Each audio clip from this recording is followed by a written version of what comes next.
Mati do të lexoj diçka. Po. Quhem Mate. Para se njerëzit të më njihnin si dishepull, më njihnin si ta grambledhës. Dhe para se të njihja Jezusin, mendoja se e dija saktësisht çfarë doja nga jeta. Qëllimi im ishte i qartë: siguria, parat, një pozitë e qëndrueshme, respekt ose të paktën frikë. Këtë doja që njerëzit të kishin për mua.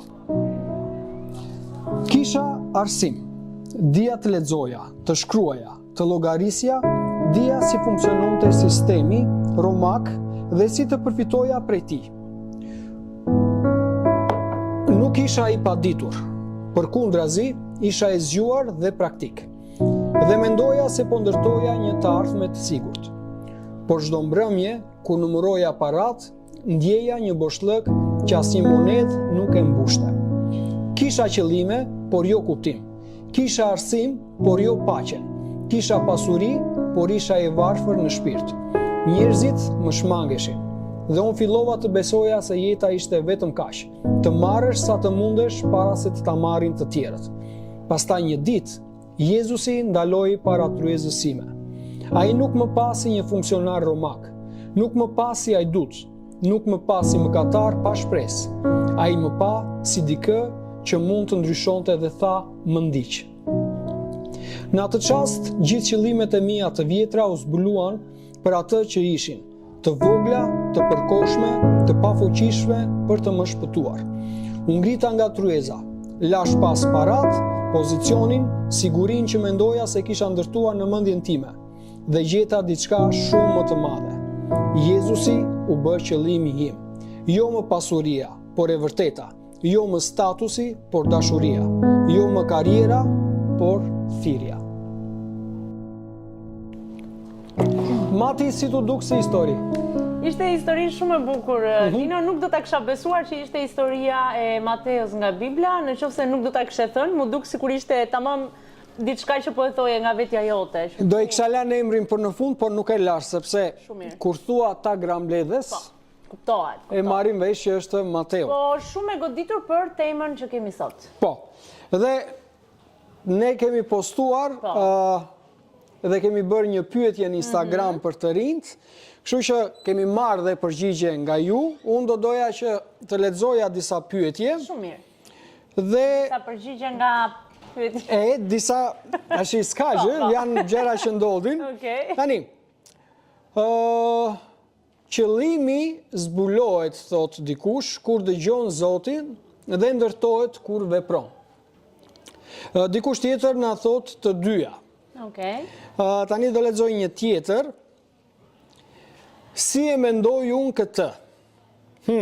Ka bërë dhe Tani unë mendoj që qëllimi ndërtohet. Pasi zbulon qëllimin tënd, do me thënë nuk mund të jenë të ndara me thikë. Si fillim zbulon çfarë të pëlqen vërtet të bësh, të jesh, dhe ndërtohet sepse qëllimi forcohet nga zgjedhjet që bëjmë çdo ditë. Dhe këtë ka një përpjekjet në fund, domethënë nuk e kuptoj pse, si bora herës tjetër kur të na shkruash, na e shpjego pak më mirë. Besoj që ka dashur të thotë përpjekjet që bëjmë çdo ditë, Po, e kuptova. Tani kemi dhe dy të tjera. Unë mendoj që jeti ai që ndërtohesh për të arritur, zbuluar qëllimin për të cilën Perëndia të ka krijuar. Ama ne të gjithë kemi të zbuluar qëllimin kryesor për të cilën jemi krijuar, dhe ajo është të kemi një marrëdhënie me Zotin. Ta duam atë dhe ta adhurojmë atë në frymë dhe në të vërtetë. Shumë e bukur kjo përgjigje. Kemi dhe të fundit, që do themi sepse kemi pasur dhe të tjera, por kjo është e fundit. Dikush thot, unë mendoj që qëllimi ndërtohet.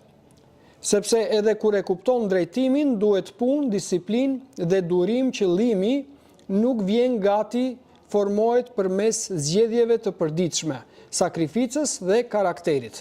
Kishte pak një gjë që nuk e kuptova dhe aq mirë, po ishte prap që të katërta përgjigjet që janë shumë mirë.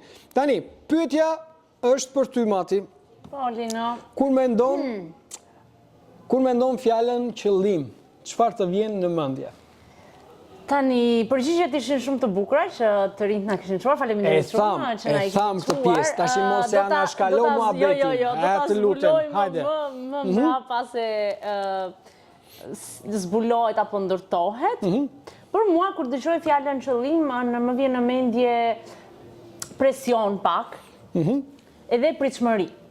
Sepse është diçka si një piknisje që unë filloj diçka, ka një vazhdim edhe pastaj ka një përfundim se ku dua unë të shkoj. Domethënë kjo për mua është qëllimi. Okej. Shpeshherë qëllimet shihen si një garë dhe ndonjëherë kur ne nuk e përfundojmë këtë garë ose kur ndoshta shkon diçka keq, kemi pengesa, ndonjëherë pastaj na duket sikur qëllimi ynë kaq ishte, mbaron. Po, duket sikur dështojmë, sikur nuk duam të vazhdojmë. Po, edhe sikur, po, le të themi që sikur kemi dështuar. Po në fakt, qëllimi mund të merret në këtë mënyrë, por për ne të krishterët, në fakt, Lino, është më ndryshe. Sepse qëllimi jetës son është i orientuar rreth një personi, është i orientuar rreth Jezusit. Edhe objektivi ynë është që çdo ditë më shumë ne ta njohim dhe të transformohemi sipas karakterit të tij, për të reflektuar të gjitha ato që ai ishte dhe që ai ka bërë edhe që na ka lënë ne për t'i vazhduar në jetën tonë. Pra, ne si të krishterë këtë gjë duhet të kemi si qëllim, që është pak më ndryshe se sa qëllimi që një shoqëri mund të na ofrojë në jetën e përditshme. Por, gjithsesi, unë do thoja që qëllimet mund t'i ndajmë, se do t'i shikoja pak më shumë në dy drejtime. Okej, mund të ma shpjegosh pak këtë në dy drejtime pak më tepër, se duket shumë si e çuditshme. Qëllim i madh ka dalë edhe në fakt nga pyetja që kishim bërë në Instagram, që qëllimi ynë më i madh është që ne të ecim sipas asaj që Krishti thotë. Pra të njohim me atë, të kemi një marrëdhënie me të, edhe të transformohemi sipas karakterit të tij. Pra, qëllimi ynë është që një ditë ne të dalim përpara Krishtit dhe ai të thotë bravo, shërbëtori im besnik. Edhe të kemi, shpresa jonë është që të kemi një jetë me të. Por ndërkohë që ne jetojmë këtë jetë, edhe që Perëndia na ka lejuar që ta vazhdojmë jetën tonë, do të kemi edhe qëllime të vogla që na shoqërojnë gjatë jetës sonë, sepse ne, secili prej nesh ka familjen. Zoti ka vendosur në një familje, ka vendosur në një punë, e ka vendosur në një shoqëri. Prandaj kemi ato qëllimet e vogla, të gjitha që na shoqërojnë gjatë jetës edhe ne vazhdojmë jetën me to. Por, është shumë e rëndësishme të themi që të gjitha këto qëllimet e vogla duhet që të mos kontradiktojnë qëllimin parësor të jetës sonë si të krishterë. Edhe duhet që të gjitha së bashku të vinë në harmoni edhe për ta përmbushur këtë qëllim të madh që ne kemi në jetë.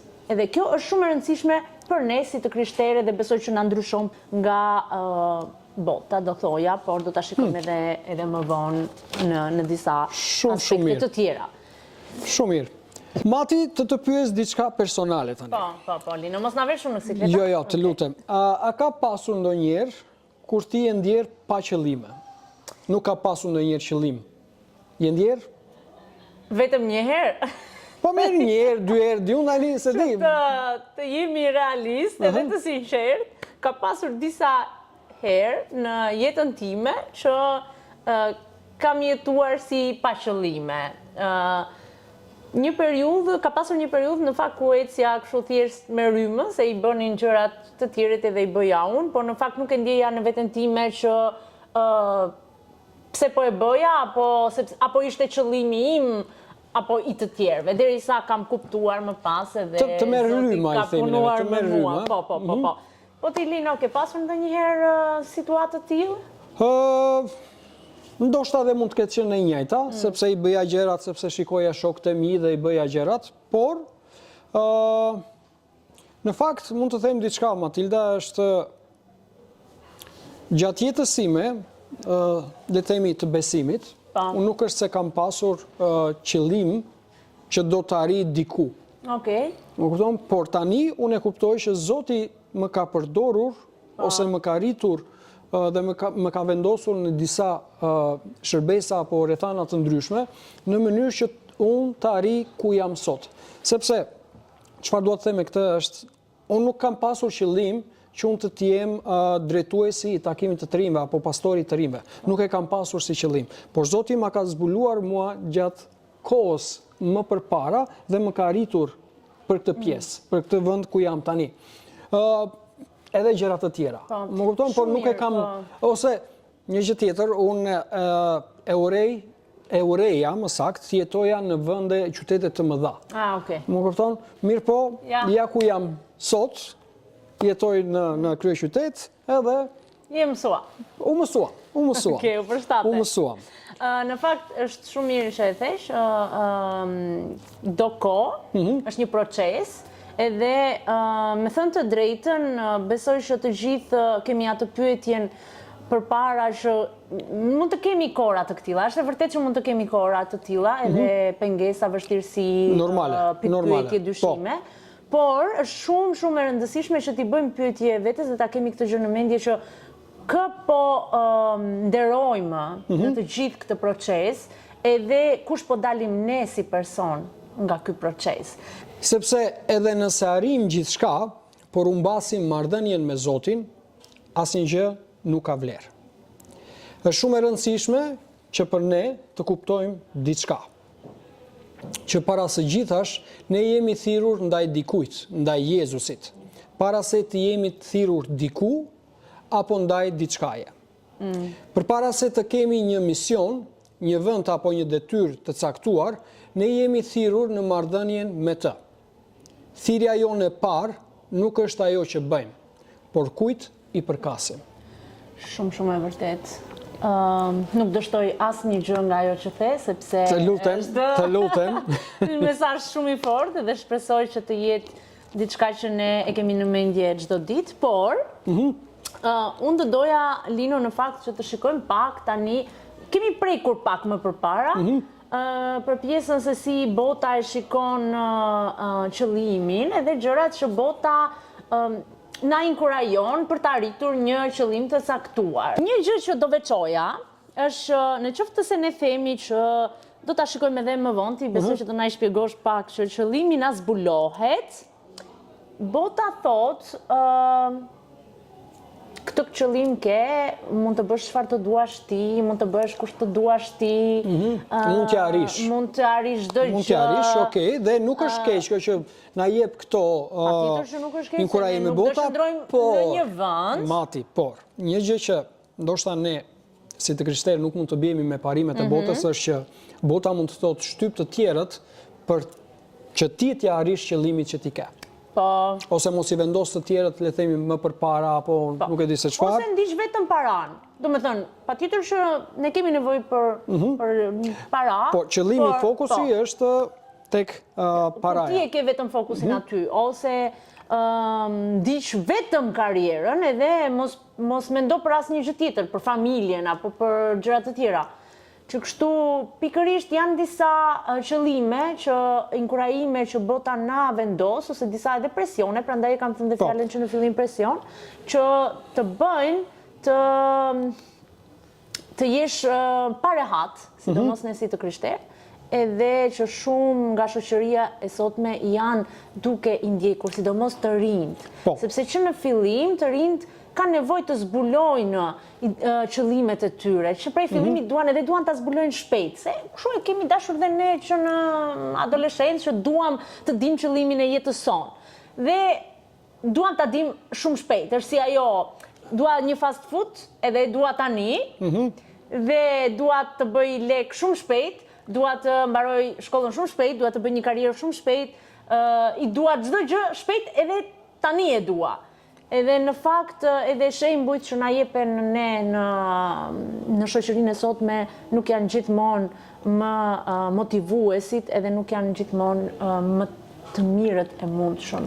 Që kështu edhe të rinjt ndihen në një presion edhe janë çfarë të bëjnë. Mund të them diçka që është shumë e freskët për pjesën e kësaj si na inkurajon bota ne, se është një gjë që dikush kishte provim edhe mbaroi provimin, doli, takohet me pastruesen e shkollës, e i thot, heme, si mbarove, po mbarova shumë mirë, i bëra të gjitha, kopjove, po pse duhet të kopjoj, kur unë i di, kopjo, sepse me domethënë ideja ishte që ti nuk mund të arrish pa bërë hile apo gjëra të ndryshme. Kështu që herës tjetër i tha, mos mëso, po kopjo. Pra, tamam të japin një zgjidhje që nuk është e drejtë. Ti mund të marrë gjërat edhe pa të drejtë. Edhe ai që mëson në këtë rast, i bie që dekurajohet edhe nuk do të vazhdojë më pastaj. Megjithatë, kjo nuk është fundi, sepse ne kemi shpresë, edhe ne kemi diçka tjetër që Bibla na ofron, edhe që Bibla na mëson. Normale. Që është në kontrast me atë që bota thotë. Normale që Bibla na mëson, atë çfarë po thej që është në kontrast, Bibla na mëson shumë gjëra ndryshe dhe shumë parime ndryshe nga bota që ne jetojmë. Lino, unë i kam shumë qef kur ti shpjegon konkretisht historitë e Biblës, edhe janë shembuj shumë praktik. Mirë, sot kemi historinë e Davidit. Tani, kur ne themi ose përmendim emrin e Davidit, direkt ne na vjen në mendje Goliathi. Por, bravo. Okej, në rregull, por në fakt nuk mund të jetë vetëm kjo, nuk mund të na jepet kjo përshtypje që kemi për Davidin vetëm Goliathi direkt. Tani, nuk ka hyrë në skenë vetëm me këtë. Nuk ka hyrë në skenë sepse kishte edhe gjëra të tjera më përpara që kishte. Tani, kur profeti Samuel shkoi te shtëpia e Isait, domethënë për të vajosur Davidin si mbret, askush nuk zgjodhi Davidin, por Isai nxori tërë djemtet e tij që kishte, tërë më të mëdhenj, kush ishte ndoshta më i pashmi ose më i forti, i nxori dhe thash askush nuk mendoi për Davidin. Edhe aty kemi edhe një varg shumë të rëndësishëm përsëri që na thuhet që Zoti nuk shikon pamjen, por Zoti shikon zemrën. Tani, midis vajosjes dhe fronit pati një kohë pritjeje. Formimi dhe prove për Davidin. Në atë periudhë Perëndia po formonte karakterin e tij, jo vetëm rolin e Davidit. Kjo është veçanërisht e rëndësishme për të rinjt sot. Sidomos gjatë adoleshencës mati, kur lind dëshira e fortë për të ditur menjëherë diçka ose qëllimin e tyre të jetës, shpeshherë ne kërkojmë përgjigje të shpejta. Por Perëndia punon në kohën e tij dhe me kohë. Tani, ndonjëherë ai na tregon ne drejtimin, por na mban në fshehtësi për një periudhë që të na përgatis nga brenda nesh. Pra, më lër të ta kuptoj, Lino, ta procesoj një çike do. Procesoje. Tani, kemi Davidi. Bari, i vogël, domethënë i vogël nga fëmia. Ja këshin lënë ati delet. Ja këshin lënë delet ati.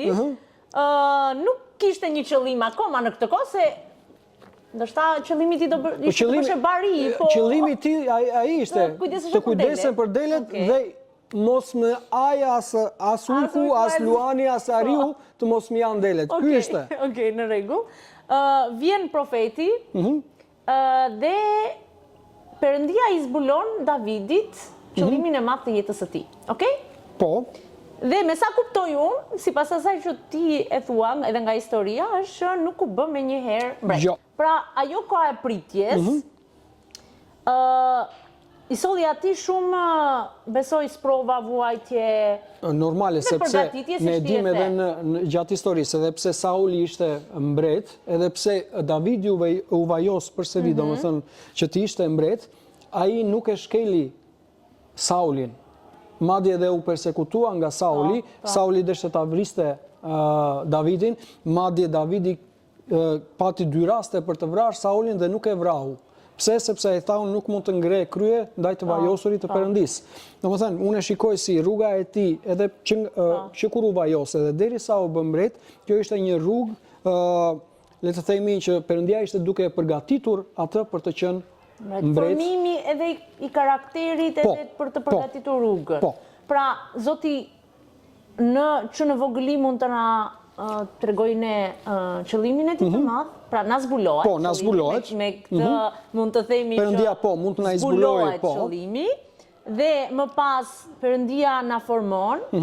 Karakterin ton edhe me zgjedhjet edhe gjërat që bëjmë çdo ditë. Po, edhe mund të themi që ai eci sipas asaj çfarë Perëndia kërkonte, që kur ishte i vogël. Që kur ishte. Edhe më pas Perëndia e bëri mbret dhe e bëri të madh edhe emri Davidit. Derisa u quajt njeri sipas zemrës së Perëndisë.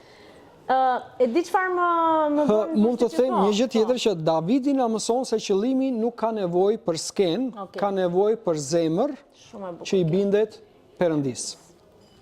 Pra, pavarësisht që Davidi e kishte qëllimin të zbuluar, ai synonte marrëdhënien me Perëndin. Jo fronin, posaçërisht edhe jo famën, jo lekun, sepse normalisht do kishte edhe lekun. Për mua, kjo është një nga gjërat që Davidi kishte, ai kërkonte marrëdhënien e tij me Perëndin. Gjithmonë. Dhe në çdo lloj rasti që ne mund të shohim në jetën e Davidit, ne shohim që ai e kërkonte gjithmonë Perëndin. Edhe mendoj që Lino, përveç se kësaj, besoj që Zoti ishte me të edhe qëndroi me të gjatë gjithë sprovave të tij dhe gjithë jetës së tij derisa edhe mbret edhe më tej. Dhe asnjë gjë që Davidi kaloi nuk shkoi kot. Pra, sepse ndonjëherë nuk e kuptojmë, ne kemi një qëllim që Zoti na ka dhënë, kemi një qëllim që duam ta arrijmë dhe pastaj nuk e kuptojmë se s'po realizohet dhe pse është gjithë kjo kopritje.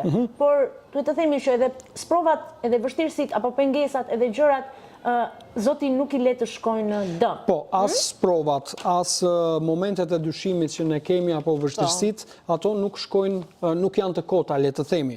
Nëse Perëndia të ka dhënë një dhunti, një shkollë, një shërbes, një shkollë biblike, ai do e përdor këtë pjesë, Matilda. Dhe ajo që sot duket e vogël, nesër do të jetë diçka më e madhe. Mund të them, le të themi takimet e fëmijëve që ne kemi pasur me 2-3 veta apo 4 veta, tani janë kthyer në kampe të mëdha. Më kupton, dhe shikojmë diçka që është shumë e mrekullueshme dhe bekuese nga ana e Perëndisë, sepse nëse ne qëndrojmë besnik në gjërat e vogla, Perëndia na ka bërë që të jemi dhe besnik në gjërat e mëdha. Shumë mesazh i bukur edhe domethënës, Lino, faleminderit shumë, edhe vërtet duam që t'ju lëmë me këtë pyetje për të reflektuar. Meqense jemi në fund të këtij podcasti të dytë, ne ju inkurajojmë që të lexoni Biblën, të reflektoni, të luteni edhe të qëndroni përpara Perëndisë për të kuptuar edhe për të thënë jo çfarë dua unë, por çfarë ti, Zot, do. Edhe ta kuptojmë edhe të presim për qëllimin e Krishtit që ka për jetën tonë. Shumë e vërtet. Edhe një gjë do të them, ta mbyll, që edhe një herë është shpreha, duhet të përdor këtë shprehje sërish, që Perëndia përdor besnikerin në gjërat e vogla për të ndërtuar diçka më të madhe. Amen. Mirupafshim. Mirupafshim. Shihemi në podcastin tjetër. Bravo Lino.